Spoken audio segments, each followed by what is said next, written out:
have this strange idea in our culture that the more we encourage young people to be concerned about their mental state, let's say, the more value we're attributing to them and the more good we're going to do them on the mental health side. And that couldn't be less true. It's actually an anti-truth.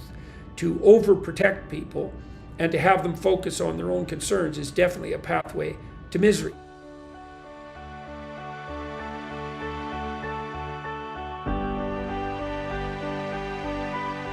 My question is there a way to change your temperament?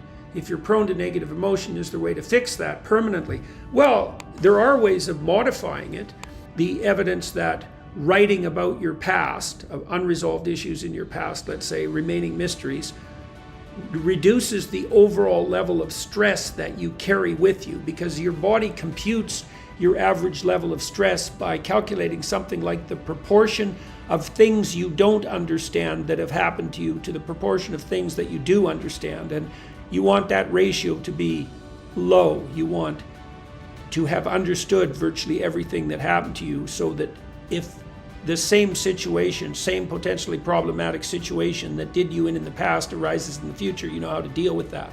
Excess concern about the narrow self is associated with self-conscious suffering. So, for example, you can discriminate between people who are depressed and or psychotic and those who are not with about 75% accuracy by calculating the relative number of self-referential pronouns that are used in speech or writing of the people involved. And the more people concentrate on themselves, their narrow selves, the more miserable they are. By consciously trying to think less about yourself, because if you start thinking less about thinking about yourself, you just end up thinking more about yourself. That's not helpful. But what you can do, this is extremely useful, is you can start thinking about how to put other people at ease and what you can do for other people, like how you can be of service. And paradoxically, because that takes the self-conscious stress off you, then your negative emotion levels will fall. So, if you find yourself ruminating about yourself and your concerns, you can actually learn how to switch your thinking to what you might do to make the lives of the people around you better. And that could be, your immediate partner, for example, or your immediate family members, or your friends, or your business partners, or people in the broader community.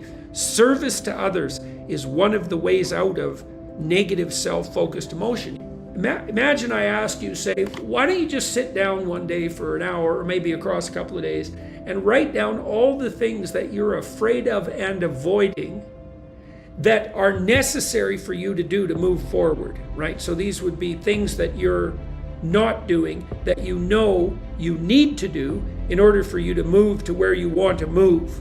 There may be lots of things in your life that you're not attending to because you're afraid. And so, first of all, you want to admit to what those things are, and you can ask yourself that. Then you want to write them down. Then you want to come up with a strategy for starting to deal with them.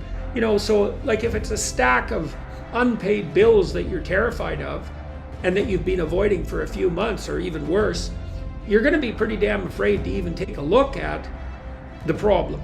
But it'll almost inevitably be the case that if you take a look at the problem, a detailed look, the reality will be less terrifying than the specter that your imagination has conjured forth. And so what you want to do is you want to think about what it is that's producing negative emotion in you, your doubts and your concerns, and then you want to develop a strategy of incremental approach. And that will also fortify you, partly because you reduce the number of things that you're afraid of by actually dealing with those things so they go away. You actually solve the problems, but also you train yourself to see that you're the sort of person that doesn't have to run from their problems no matter what they are. Forward movement is associated with a suppression of the fear response and an activation of what you could call the courage or confrontational response. And forward movement triggers the release of dopamine. So what does this all mean? This means that forward movement reduces our anxiety at a basal level. Getting out and running and or biking or swimming, being in self-generated optic flow, and it has to be bodily movement, Driving won't do it because when you're driving, you're not doing these lateralized eye movements. So self-generated optic flow reduces anxiety. I caught myself going down a rabbit hole. I started worrying about something, then the worries became even bigger, and I realized I'm doing that thing. I'm doing that thing where I am causing myself a lot of pain because I am catastrophizing. You may struggle with this, where your mind is constantly defaulting to what's going to go wrong, or you're always dwelling on problems that haven't happened yet. I know that this causes me pain.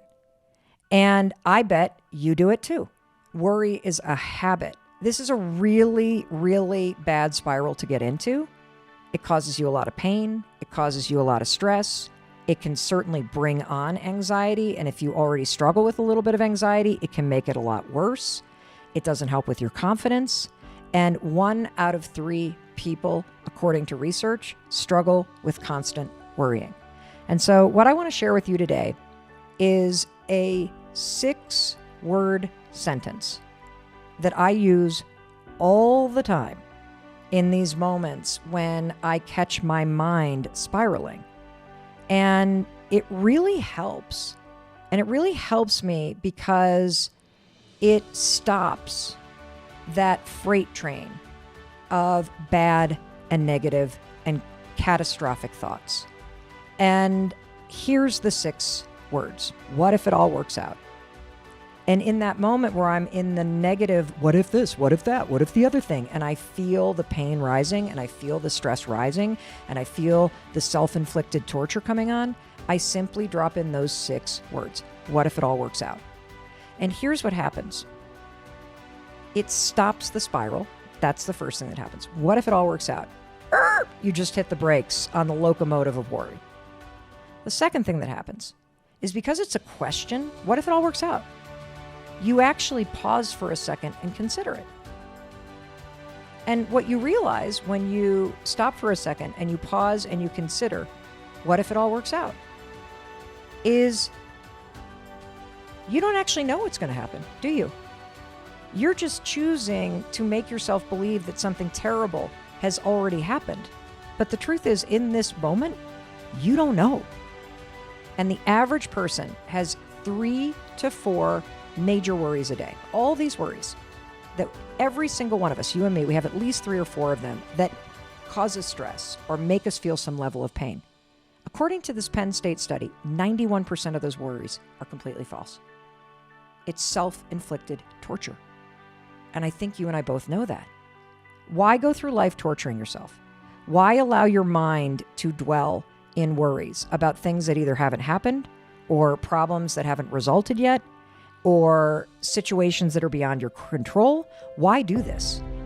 And what we know based on research is that you don't really have a lot of control on the primary emotion, but there are a tremendous number of things that you can do in order to shorten the experience of the secondary emotion that you have. And that's what we're talking about. We're talking about that second arrow, the pain you cause yourself. And we're talking about it specifically based on the pain that worrying and catastrophizing, assuming the worst, what that's doing to your health, to your mindset, to your nervous system, to your attitude, and to your ability to experience more joy and fulfillment in your life.